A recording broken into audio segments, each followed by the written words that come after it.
एखाद्या एकट्याला आवाज दाबायचा प्रयत्न करतील, पण जेव्हा लाखो करोडो स्टुडंट सोबत बोलतील ना, तेव्हा यांची हिंमत होणार नाही कोणाचा आवाज दाबायला.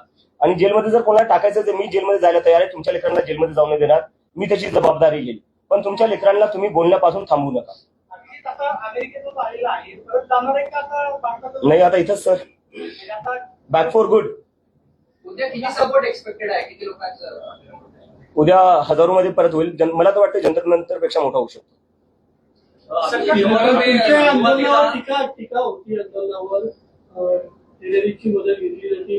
कशाची आतंकवाद्यांची मदत घेतली जाते. आज पत्र देखील संभाजीनगरमध्ये पोलीस मुंबईतल्या एका माणसांनी पत्र देखील लिहिलं पोलिसांना. तर दिल्ली पोलिसने एका आतंकवाद्याला परमिशन दिली असं म्हणायचं तुम्हाला? पुणे पोलिसने एका आतंकवाद्याला परमिशन दिली असं म्हणायचं? एक minute sir, I am answering sir, please. ठीक आहे, लिगली करतोय आम्ही, म्हणजे बेस काय याच्यात? आणि चला ठीक आहे, हे एकदा मी अज्युमी करतो. चला, म्हणजे मी एक पाहिलं, वेदांत जो होता 17 वर्षाचा स्टुडंट, ठीक आहे, त्या 17 वर्षाच्या स्टुडंटला पाकिस्तानी बोलण्यात आलं जेव्हा त्यांनी सीबीएसई मध्ये काय घोळ चालला तो एक्सपोज केला. तर तुम्ही मला पाकिस्तानी म्हणताय, जो 17 वर्षाचा सीबीएसई स्टुडंट आहे त्याला पाकिस्तानी म्हणताय. तुमच्यासारखे जे पत्रकार आहेत जे सरकारला प्रश्न विचारतात ते त्यांना पाकिस्तानी बोलल्या जातं. तर मग या देशात भारतीय राहिलो कोण?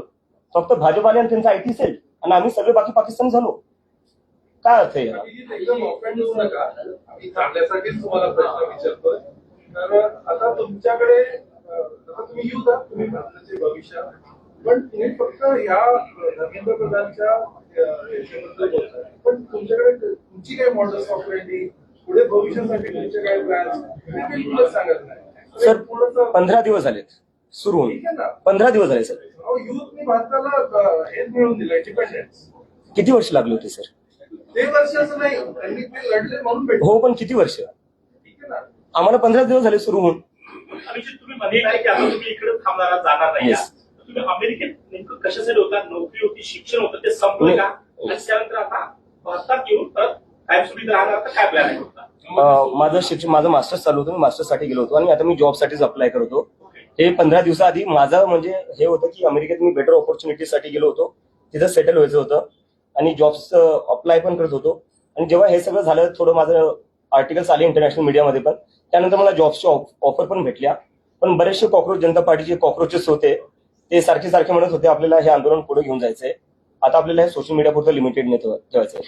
त्यामुळे मग मी कुठे ना कुठे मला एक रिस्पॉन्सिबिलिटी होती माझ्यावर, मी सुरू केलेलं, त्यामुळे की मला कुठे ना कुठे देशात वापस यावं लागलं. आणि त्यामुळे मी आता इथं आलोय.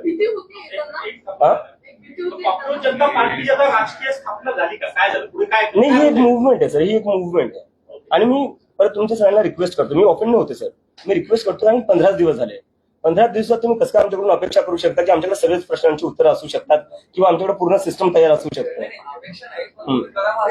नाही, नक्की करू सर.